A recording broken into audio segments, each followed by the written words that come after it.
Hello, everyone. I'm very happy to have an expert with us, what I call as the voice of the skilled. Right now, we have a communications expert. Let's see what she has to say. Right now, we have with us Sangita Thakur. Over to you, Sangita. Thank you so much, sir, for giving me this platform to talk about a lot of things that are inside me. And I feel this is a very valid way of actually drawing out speakers and learning more about what goes on in their heads and their hearts as well. So I'll just briefly introduce myself for your audience. I'm Dr. Sangita Thakur. I've done my PhD in mass communication. Now, I have spinal muscular atrophy and I'm also deaf. Now, both my disabilities have been progressive since childhood.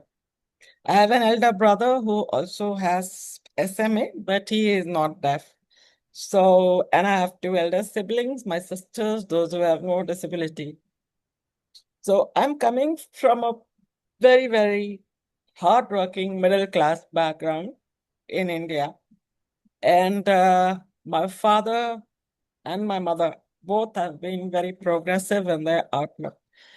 Though they had two children with disabilities, there was never a moment where they made us feel a burden or in any way indicated that we were less than or like their expectations from us were less than what they would have for a child who doesn't have a disability. In fact, I have been brought up in a home where we were not asked to follow a path or do something. Uh, my parents never said that I should become a doctor or an engineer or go into some field, because when I was growing up, there were those fixed, you know, employment avenues. Qualifications would generally be in engineering or medical, or you'd be a lawyer, or maybe you go into academics. So that gave us a very wide slate, and it was like we found our own path. My brother stopped working when he was 14, and we were both sent to mainstream schools. There was no special education, no special treatment, nothing. Not because they didn't exist. I think there were special schools, but for my parents, we were normal children. There was nothing in us. We felt that called for some special treatment around us. So we grew up believing that we were very normal, never felt that we had any kind of a disability. And I think that shaped our personality to a very great extent. So I'll give you a brief story about my brother. He, as I said, lost his mobility at the age of 14. He was in, I think, ninth or 10th, ninth, I think, class ninth that time. But his school friends took over. So from our home, we had a long walk to the bus stop. So my second sister, she used to be the tomboy of the family. So she had a bicycle. She would pedal my brother to the bus stop. And from the bus stop, it was his seniors or his friends, those who were in the same bus who took over. When he reached school, they carried him on their back. Wow. They carried him to sixth floor for classes. Classes weren't brought down for him. He was taken up by his friend. So I guess it was because we never felt that we had any disabilities. So people around us also treated us in a very normal way. I mean, we were like anybody else. My brother also was sent to Delhi for his higher education. We were based in Patna. My father was based in Bihar, Patna. However, he got admission in SRCC. He was a very bright student. And unfortunately, because the college and the hostel wasn't, they were, both the places weren't accessible. So the principal said that I'd take a friend of his to keep him company, but as a father, I'd advise you to take him back home. because it will be very difficult to manage 3 years in this condition. So my brother did not take admission there, but he then opted for distance education from Delhi University. He came down for his first year exam, and the harassment, his exam center was so far off, and it was the examination hall was also on the fourth or some floor. So it was very difficult for him to actually, manage. So then he took a TC, he took a transfer, and from second year he was in Patna. He was studying in Patna University. But when he went back home, he knew that he had to change his direction, and he started his business. By that time, my second sister had just started working, and he took a loan of 800 rupees from her. And since then, he has built that business and he's been in it for that long. He employs so many people, and he also hired a guy who was deaf, who used to be the guard in the building where he had opened his office. But because he was educated, not very highly, but of course, I think he had done his plus two or graduation. So he absorbed him in his office, taught him banking work, and you won't believe him, taught him driving when my brother has never driven a car himself. So it was he would sit beside the driver in the passenger seat, and he would ask his driver that now you drive, and he would tell him that uh, this is the clutch, this is this, and the guided. He had no fear of dying or accident or anything, and that is how he also taught me driving. So I'm giving you this background because for me, my brother has been an example. So by the time I lost my hearing, I had just done my graduation, and I had passed out from Indian Institute of Mass Communication. After my graduation, I had got into that. So I think, the first person to get a job on the campus before convocation happened. However, while I was coming back from interview, I just slipped down the stairs. It had a spiral staircase. It was on the second floor. And then I had to return home to heal. And by the time I returned back, it became very difficult for me to find a job because my hearing was totally gone by now. Handling telephone interviews, calls, interviews was very difficult. So I returned home after a few months. I got a job, but also the second problem which I started facing was the commute. I couldn't afford a car. I was just starting out, and I was in Delhi. So by the time I could find a low floor bus or a low floor auto, uh, it would be so late in the night and so unsafe. So my father asked me to return home. And I went back. I was heartbroken. I was really, really in a bad space. And then my brother gave me a good talk. And then I started my second, you can say, inning. Started from there. Worked for 10 plus years. First, I started in Copcom as the I was the executive assistant to the managing director of Kalyanpur Cement Limited. It's one of the cement companies and also a sister concern of Gensel and Nicholson. So it was a big concern there.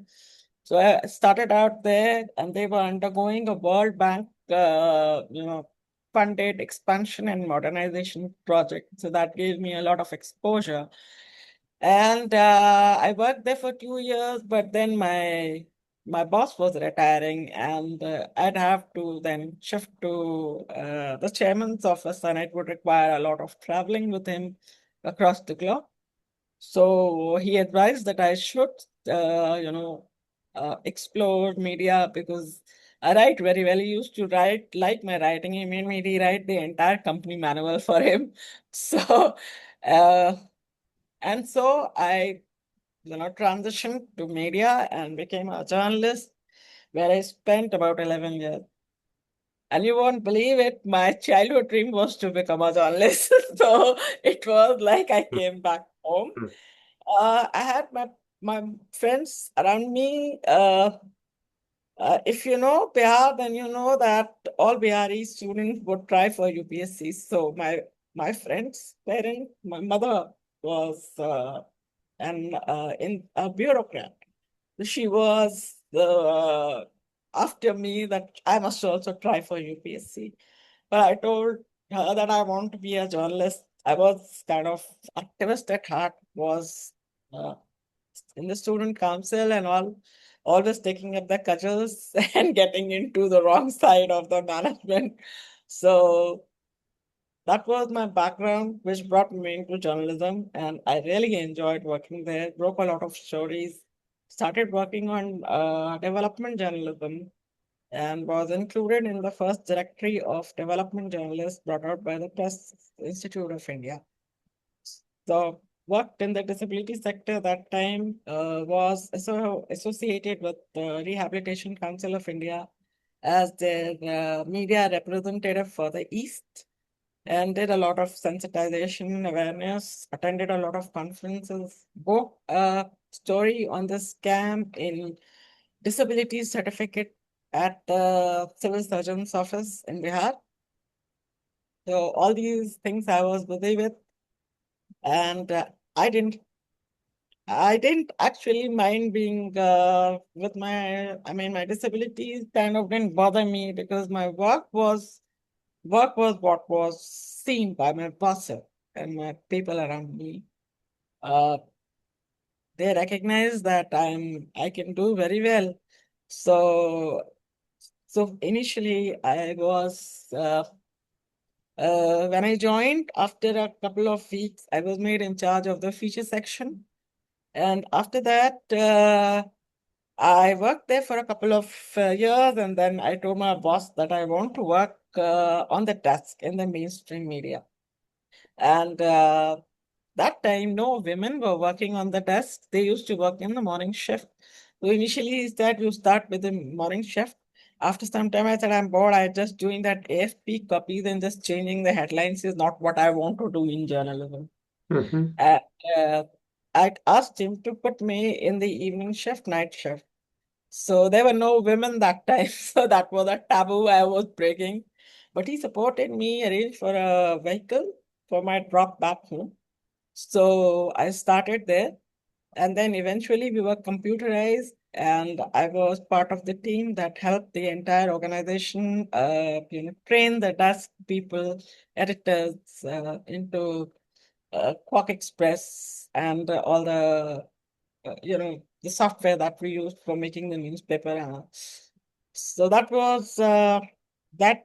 I was there till 2005 when I left because I got married in 2003, and uh, and I had a baby in 2004. Wow. So that meant that I Congratulations.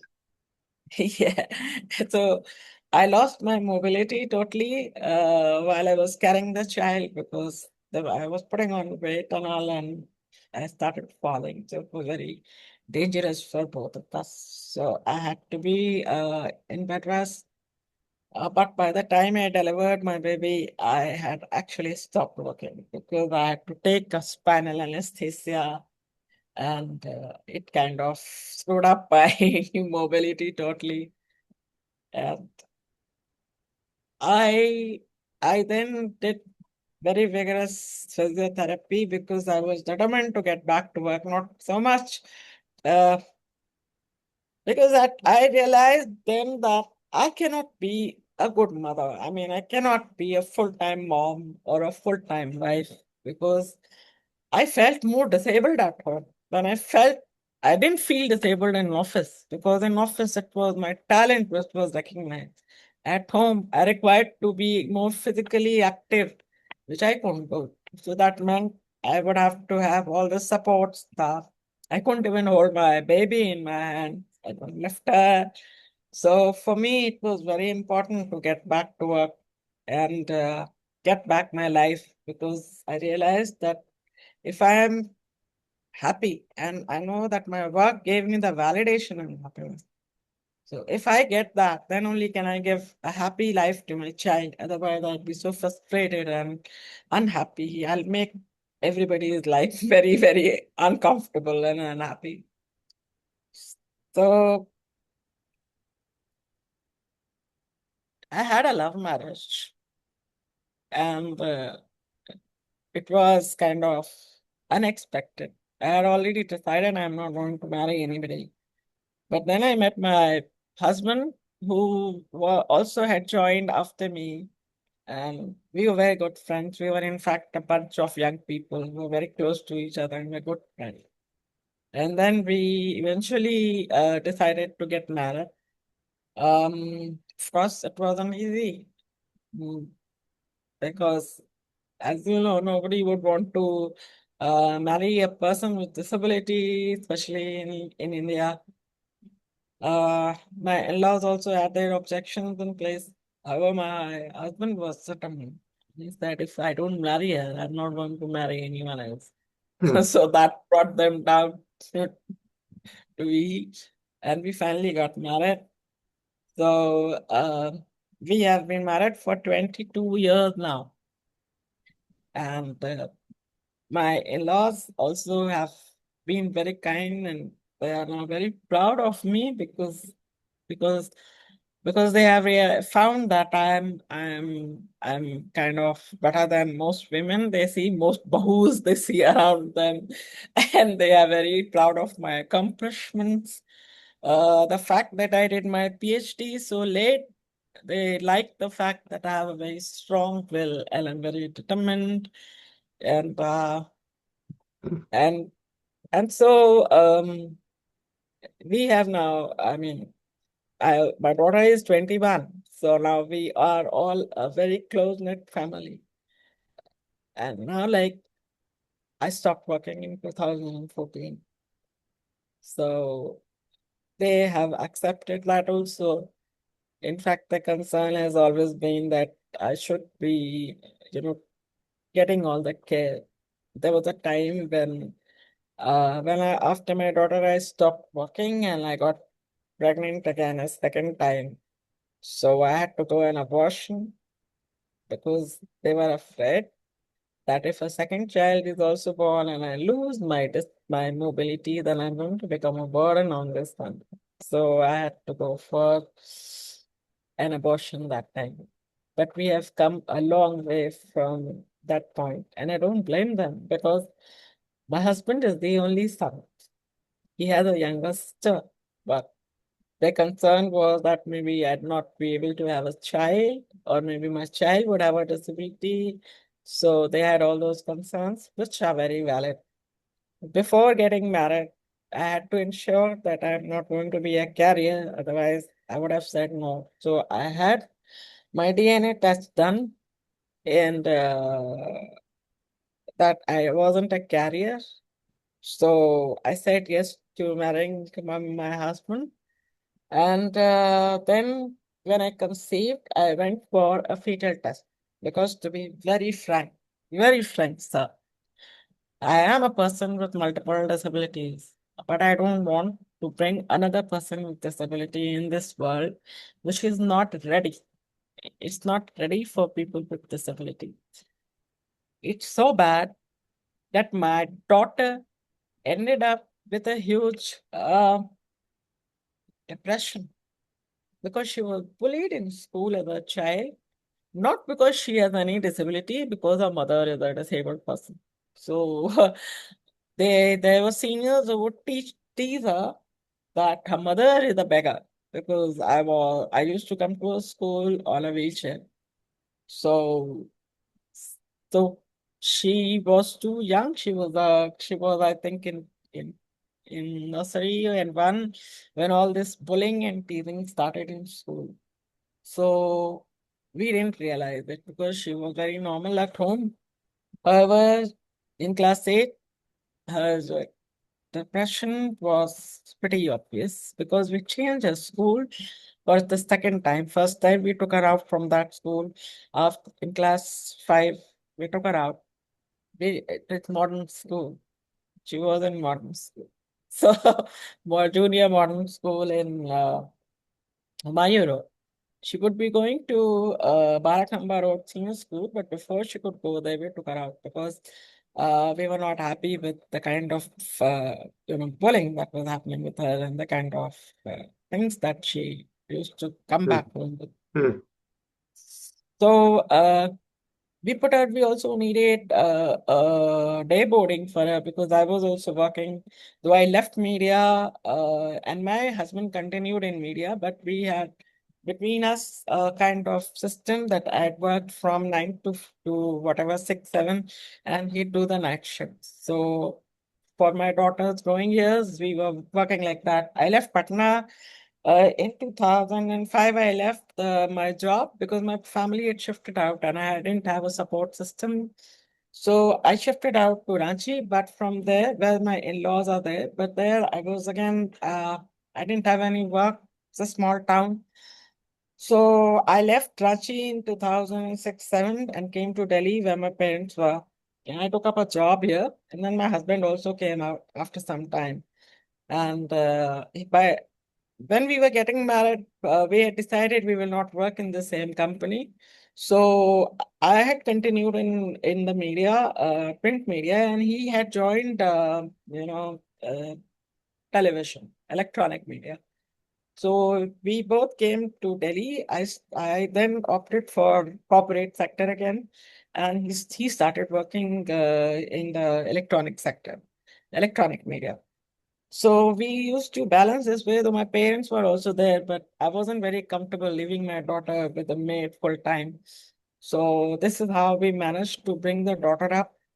And of course, because I've always been so focused on my work, my career, I missed all those cues that my daughter was, carrying some kind of a burden because of my disability.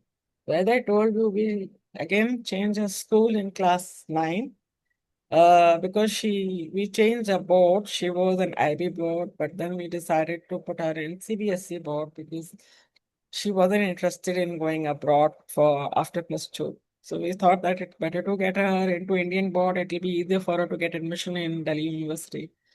So, but then there was a lot of bullying, not just because of my disabilities, but also now because she had put on a lot of weight and she's that complexion like a father. So one day she comes from school and says, I don't want to go to school anymore. You can't force me. I'm not going. Then we started taking her to the therapist, and we learned that she has so many issues in her head regarding my disability. She would refuse to go out with me to malls because she didn't want to be seen with me. She always felt that in malls she would find a schoolmate and then they'll see her mother on a wheelchair. So all that was impacting her so badly. So we sent her back to the day boarding school again, this international school from where she finally completed her +2. So what I'm trying to say is that it's not easy being a person with disability, but it also not easy for a child who has a parent with a disability.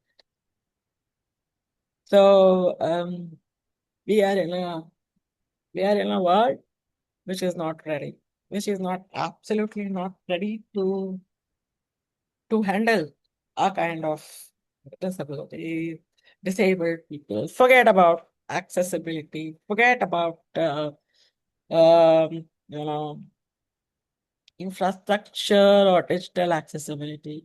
It's the it's the attitudinal accessibility which is so badly missing in Indian society that as a parent, I didn't want a child with disability coming into this world. And so I'll tell you very frankly that though there are so many, this can be very controversial, but if the disability had been detected in the fetus, I would have opted for an abortion rather than have a child with a disability. The second thing I was very sure about was that I will not marry a man with a disability. Because I knew that life for one disabled person in a family is not easy. Marrying a person with disability means two of us together. And then if we bring a child between us, how will we manage our life? It wouldn't be possible. It would be so tough, so hard. I always remember that movie Koshish, in which Sanjeev Kumar and Jaya Bhaduri both were deaf, and then they had a child, Sachin. And I remember that movie because the child ended up, you know, hating the parent. But since it's a movie, at the end, it was a happy ending. But there's an episode, a scene there where, because the parents could not hear, so the child somehow had crawled out into the rain. It was raining hard, and he had crawled out of door or something. I don't recall very well. And he, because they couldn't hear him cry, he stayed there the entire night. And he was, next morning when they woke up, he was so sick, so he could barely make it alive.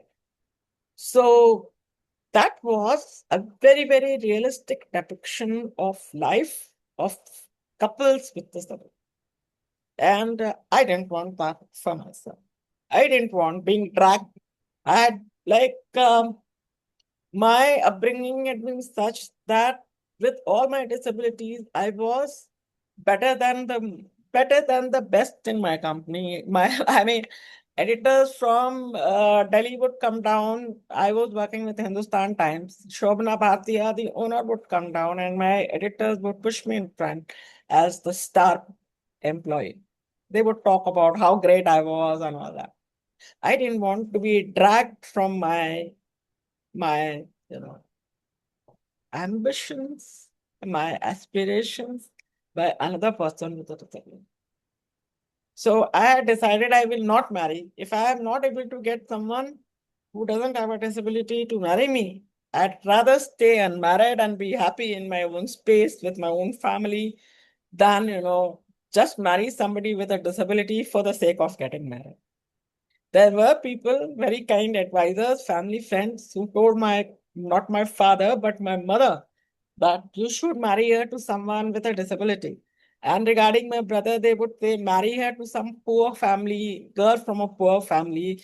In Bihar, it happens that way is that, I mean, not just Bihar, in India, all states have this, that if a family is very poor, then they will just marry their daughter to a man who may be thrice their age, or they will marry to a disabled person and all that. But my parents said no. My father initially was interested in getting me married, but he was trying in all these high-five families just like us. So my mom told him one day, look, don't waste your time. One, it'll be difficult for you to find a groom from the kind of family that you want, who will marry your daughter who has multiple disabilities. And number two, the daughter that you have, she will not be able to adjust in a traditional family like the ones that you are actually looking at. So she advised my father to forget it, and she told him that when she's ready, she finds a groom, a guy she wants to marry, she will tell us and she will marry. And that is how it happened. So so this was how I grew up. It's not that I didn't have the challenges. I had many challenges in school. I was, I just like my brother, I think it's also because of SMA, we are supposed to have very high IQ. So that means that we are very fast, very good, very intelligent. So, but for me, my hearing loss started impacting my performance in school. I had topped from nursery till class 8. I always got the general proficiency award because I was a good debater, a good artist. I was good at embroidery. I was in a missionary school, a convent. So I was good at everything except maybe sport. But I marched past, I was very good. But that time I was walking, I couldn't run and all. But I did excellent march pass. and I always was the class captain. So I had my eyes set for becoming the head girl of school. I was winning all the awards, best actress, best this, best that. Unfortunately, in class 8, both my disabilities, because SMA doesn't, it's not like a gradual, it can just, have a period where the progress is very fast. So that happened to me in class 8. My hearing was now almost gone. So when I went to class 9, I started struggling with my classes, especially science and maths, because science and maths requires conceptual understanding. I couldn't hear the lecture in class, what my teacher was saying. Well, my math teacher was Kerala with a heavy accent. My chemistry teacher was a Tamilian with heavy accent. And my physics teacher was also from the south. Most teachers were from south. They all had heavy accents, and I couldn't understand, because hearing loss means lack of clarity. I couldn't like read. In fact, if I go back a little, when my father started taking me for audiometry, they couldn't understand why I could talk face to face so well. But when they did the test on me, I had profound hearing loss. So it took several tests with several doctors to finally get the picture that I had very, very severe hearing loss. It was profound. So, ninth, my father got me a behind the ear hearing aid because I was told that I can only wear in my right ear. My left ear is totally gone. But that didn't help me. We had analog hearing aids that time. There was no digital hearing aid. So I kind of my grades started falling because of the science and maths problem that I had. I had been, without realizing, I had been doing self studies right from childhood because hearing teachers in class was an issue. So I was a self taught. So but science and maths is something I could not teach myself. And that became my Waterloo, you can say. I had two severe episodes of nervous breakdown in class 9th and 10th because I could not bear to see not coming first in class, not being there. So, but in 10th, I did not that badly. I was in the top 10, but for me, it was really bad because I had my eyes on the top spot.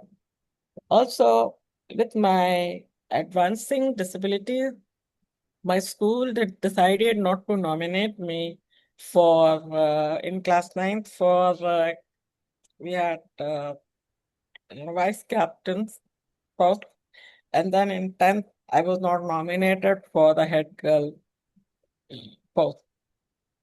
My name wasn't there, and that totally broke me. So after I left this school was up till 10th. So I left and I joined the other school. We have two very good schools, girls schools in Patna. So in this other school, I found myself again. I became the secretary of the school and I'd taken humanities. So again, I was doing very well. I did very well in my plus two. And then I came down to Delhi for my graduation. I joined LSR. I was number 3 in the first list. So, so all that helped me get back my uh, self-respect, my confidence.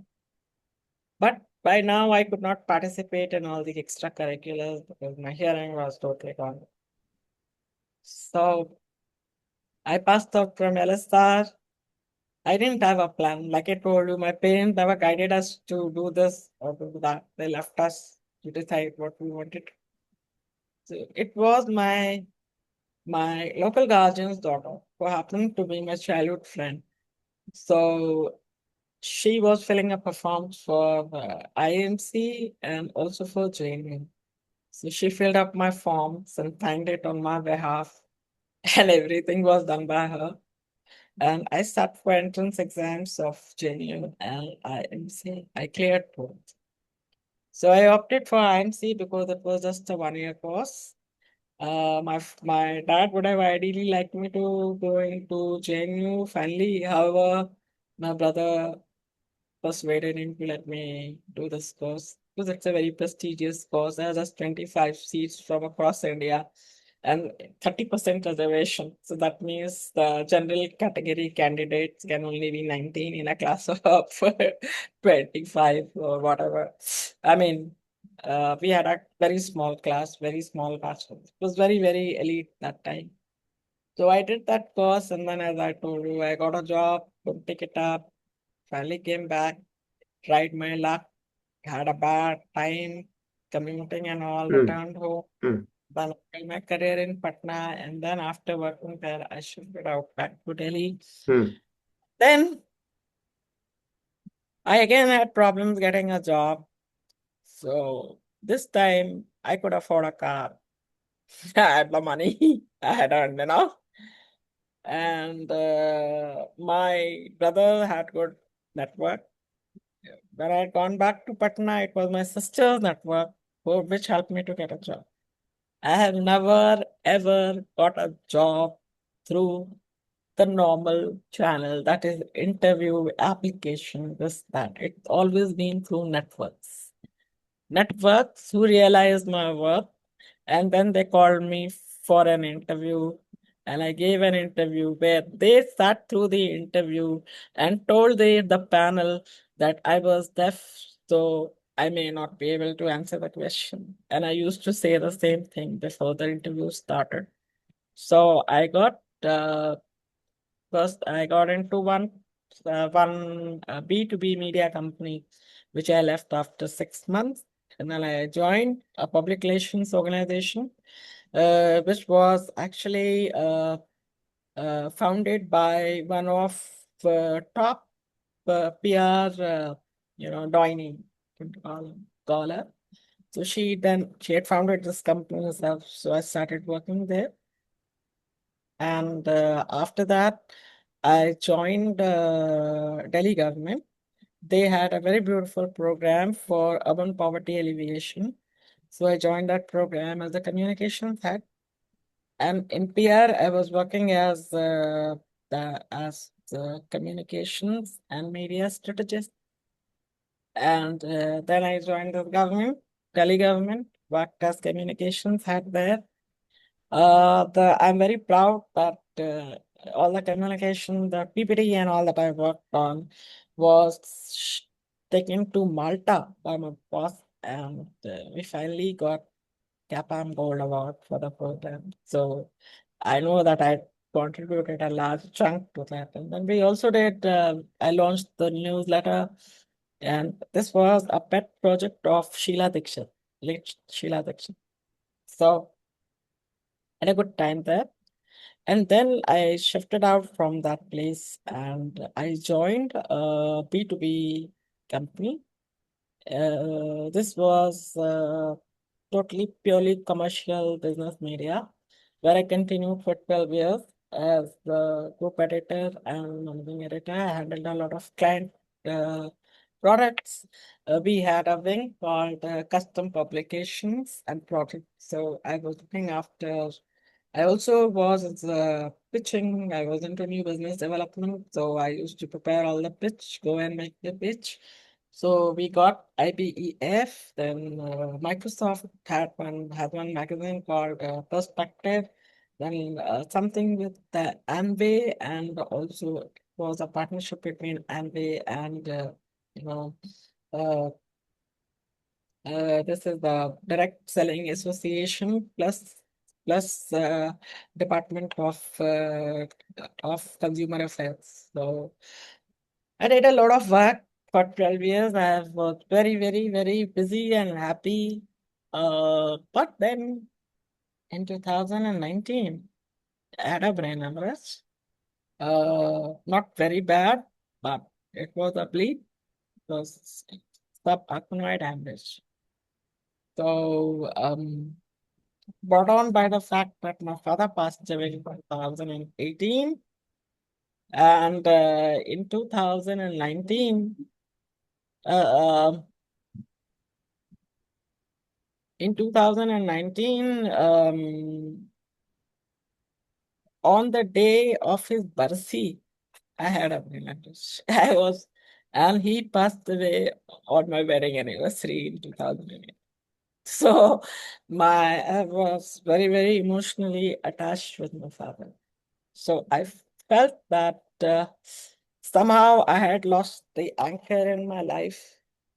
Also because there was restructuring happening in my company, and I was the product that I was handling were actually being shut. So I was fearful that I am going to lose my job. And the fact that I had spent 12 years in the company in a very senior position now, I knew that I'm not going to get a job. No, no, there wouldn't be any jobs. Because it's not that I hadn't tried in the 12 years. I did get calls. In fact, in 2010, I got a call from this LPR firm is number 2 or number 3, and they wanted me they called me to take over as the CEO of the Delhi branch. However, I told them before even I went or met anybody, the person, the head who had contacted me, I told him, look, I'm also deaf and I also use a stick. So you take a call on that. They told me that we appreciate your honesty because not many people would come forward and tell us even before they have come for an interview that they have disabilities. So they said that unfortunately, we think that you won't be able to manage the CEO role. That's all. I didn't dispute that. You're fine. Then I got calls from Times of India also for for the business media thing that they were launching because I was heading this finance magazine Hmm. in this company where I was Hmm. working. Was for CFOs, so Hmm. they're community-based products. Hmm. But then again, because by that time I was also using it. This was in 2014, 15. So I was using my wheelchair, so obviously it didn't materialize. So I had these experiences, so I knew that I will not be able to find a job in the senior position. With the kind of salary I was getting, it would be impossible. Though in this company also, at a level where they wouldn't consider me going up. Because the next level would be like they were launching this, uh,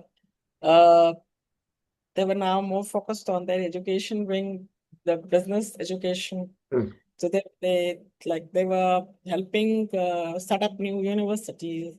They were helping launch new kind of courses and etc. So I used to help with all the Hmm. presentations, but when it came to actually putting me in charge of something and letting me work as the lead, they couldn't do that.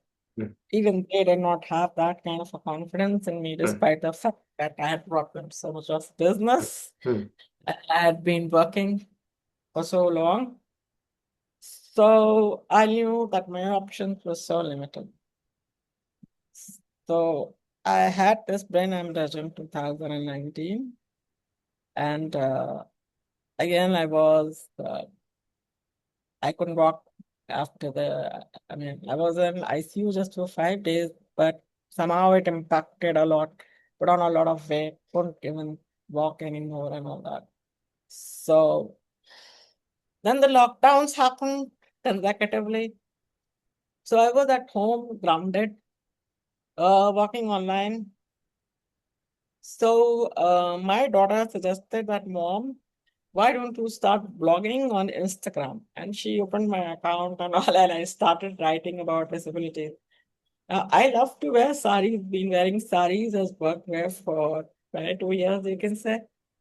So I used to wear a sari every day, even during lockdown, because that made me stand up, try to stand.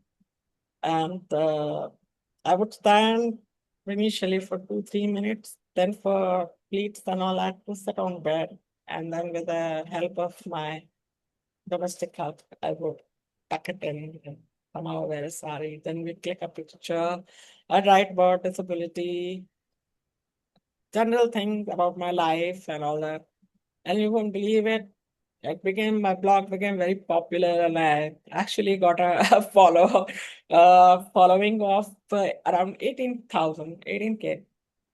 Um, Then the lockdowns were over. I started going to office, but then there was more restructuring happening. So in 2018, though I did not lose my job, since my product had gone, made I was associated with the tech vertical where I worked as an associate. I wasn't leading any product. So in 2023, they kind of had a talk with me before they could say anything. I knew because they were restructuring, shedding, and all that. They were, in fact, planning to close the media wing because their focus had shifted to education. So before my boss could say anything to me, I said, "You want me to go?" He was very agitated, nervous about talking about to me about letting me go. I said, "No worries, I'm ready to go," because in the last few years I wasn't very happy not leading any product as an associate. I didn't have that kind of a profile or exciting, challenging work. And I thrive on challenges. So for me, it was already a dead end. I was just there because it was a comfort zone.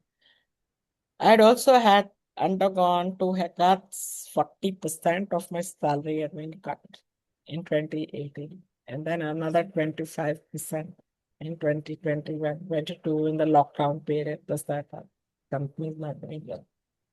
So still, my salary was sizable. So, I had also become, I think, I, with maybe aging, um, I was also now scared of actually, just quitting.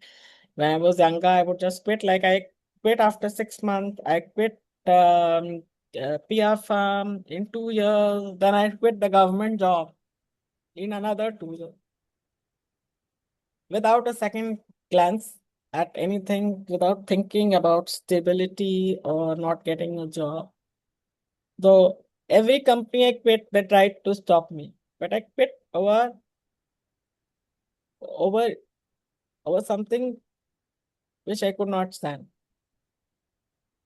For example, despite the fact that I was the communications lead and they got the CAPAM award and all, but it wasn't ever me. After they came back from the award ceremony in Malta, it wasn't ever me that they asked to accompany and go to even Sheila Dikshit where they were being feted. They didn't remember that I was I had a big role to play in all this. I organized the entire press conference for the Secretary of Delhi, but I was nowhere in the picture.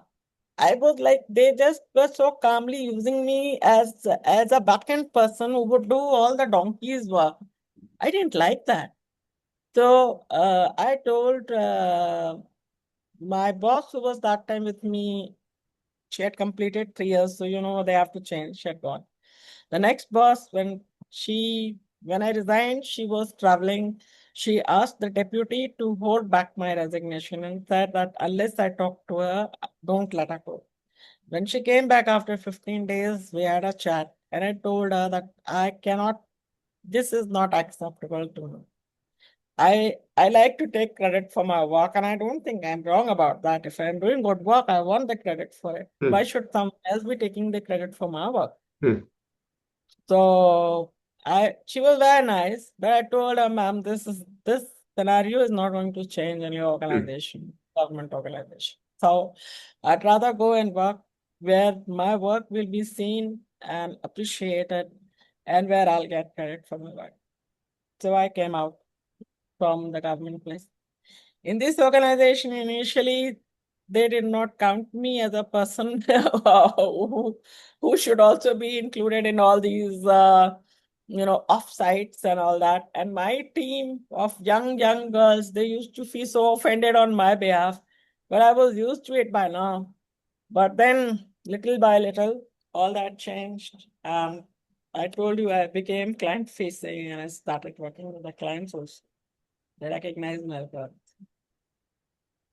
So in 12 years, I think I lost that confidence that I can again, do something once I leave. Hmm.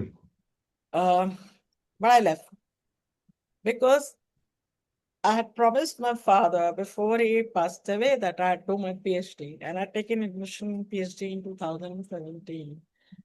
So it was either I complete my PhD or forget about it, or either I continue working. So I took this call. I said, okay, fine. I have no issues. I want to complete my PhD and I'll leave. So I resigned and I left. Completed my PhD. As I told you, I had been writing about disability on Instagram and I realized that there's real interest, real interest in people about disability.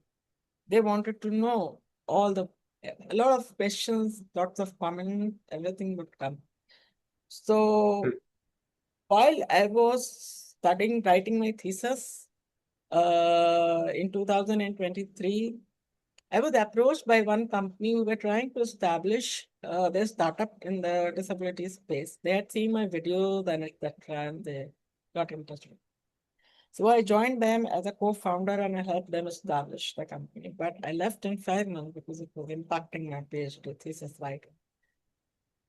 But they had, all this was going on, and I was also noticed by a company based in Europe. They are into accessibility audit. So they approached me, and I told them that I am currently writing my thesis. Just that once you're done with it, please come back to us. We'd like to discuss with you. So I had a discussion with them, and in 2023, and uh, submitted my thesis and everything. So I had a discussion with them, and they asked me to become the India partner. So I did the accessibility course they have, and I became an accredited partner with them. I also this year did my IAAP CPACC certification. So because I believe that you need to be qualified and you need to have expertise to actually work in any sport. So I launched my company Ashtavakra Accessibility Solutions Private Limited in 2024 March and started working in the sector in accessibility audits. So it's not that what I learned from the European company and sitting on that. I started studying and developing my own toolkit because I realized that there's a lot of gap in what my European partners have. So I've been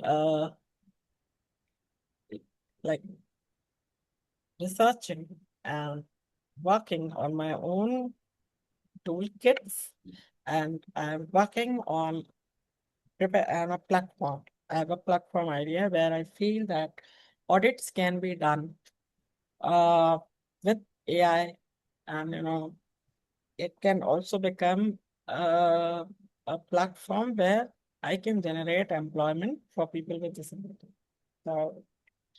So I submitted this idea to IIM Bangalore. They have a women's startup program, NSRCAL. So I submitted this idea and I was selected for the foundation uh, course, which I cleared. Then I got pre-incubated.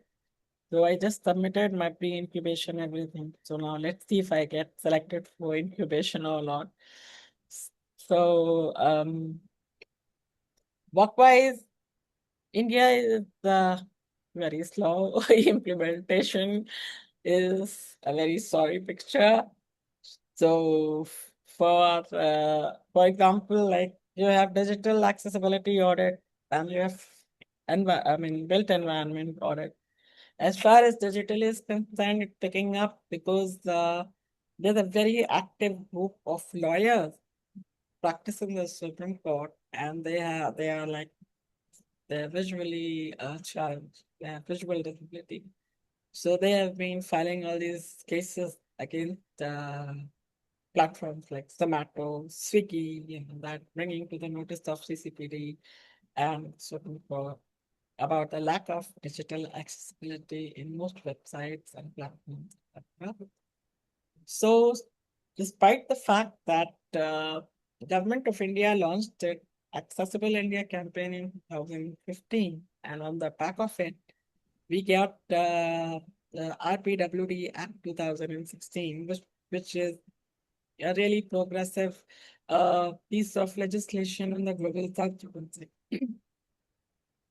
However, because of the lack of implementation, it has been suffering. So with all this activism happening in digital accessibility space, um, platforms are being forced, they're being sent notice of giving time to like 3 months, make your platform exist. So they have been working on it. Now SEBI came out with its own circular asking all financial institutions make their platforms and their website accessible. So now that is also audible. But physical accessibility has been stagnating because the government of India came out, the Ministry of Housing and Urban Affairs, it came out with the harmonized guidelines, which was finally published in 2021, the final guideline. However, it is in the format of a guideline and not a mandate. So, so there's no implementation happening. Real estate companies have been sitting because unless it becomes mandatory, though National Building Code 2016 has an entire chapter on accessibility, which makes it mandatory. It also says that completion certificate would not be given to building if it's not accessible. All new buildings must be accessible to get a completion certificate, but all that is not accessible. So now, last year in September, I think, Supreme Court pulled up the government over these guidelines, AGSS, and it said that all this should be in the form of mandates and not guidelines. So now I've been hearing that this AGSS, this guideline, which runs into more than 460 pages, is probably going to be scrapped, and NDC will become the main document for mandate for internal accessibility. And they will also come up, they will follow, international building code for external accessibility. And I think something they are working on that. So with this kind of a scenario where there is nothing actually sure. So the built environment space is just taking its own sweet time. Also, there's a huge lacuna in the sector because we don't have any courses, we don't have any certification for accessibility auditors in India. So, for digital accessibility, the government of India mandates, that is the Department of Empowerment of People with Disability, for the empanelment, they ask for CPIAAP certification for digital accessibility. And for physical accessibility, they say that it can be any even informal certification that you have, and you have to apply. But on the other hand, they want the company should be at least 2 years old, and the auditor should have minimum 10 years of experience in a related field. Now, what can be a related field to accessibility audit? God knows. So you will find that all the NGOs, those who had been working, all the top ones, those who had been working in say skill development and all that, they are the ones now who have launched their own wings, verticals for accessibility audits. They have got a panel with the government and they are getting the maximum work.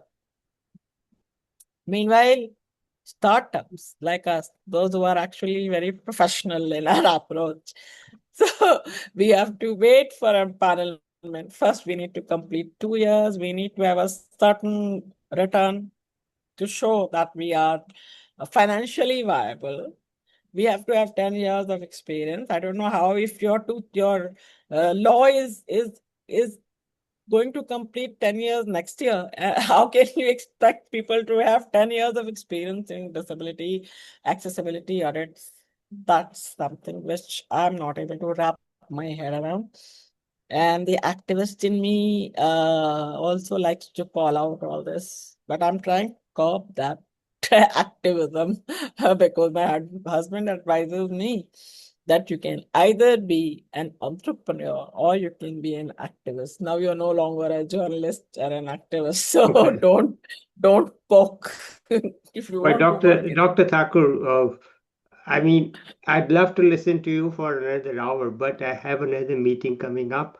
So could you please wrap up? And I cannot push Sure. that other meeting. So please wrap up, and then I'll.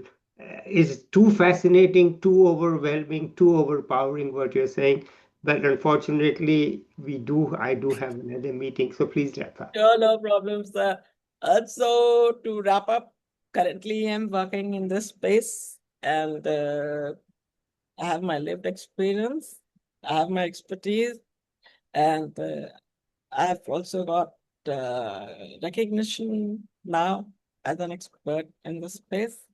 So I'm hoping that I'll be able to make a difference in the disability sector through my advocacy and also through my accessibility audit. So I'd wrap it up. And I think I've rambled for 1 hour. It's not rambling. I tell you, it's a very powerful story, and I'm listening with rapt attention. And I think let's just end it here today. I'll talk a little bit to you offline, but honestly, congratulations and wow. Those are the two words that come to my mind. So let me say that wow and congratulations for all that you've done for yourself and now you're doing for others. So let's end the recording here today. I'll be back with another young person or an expert like Dr. Thakur. In the meantime, bye everybody. I'll talk to you offline.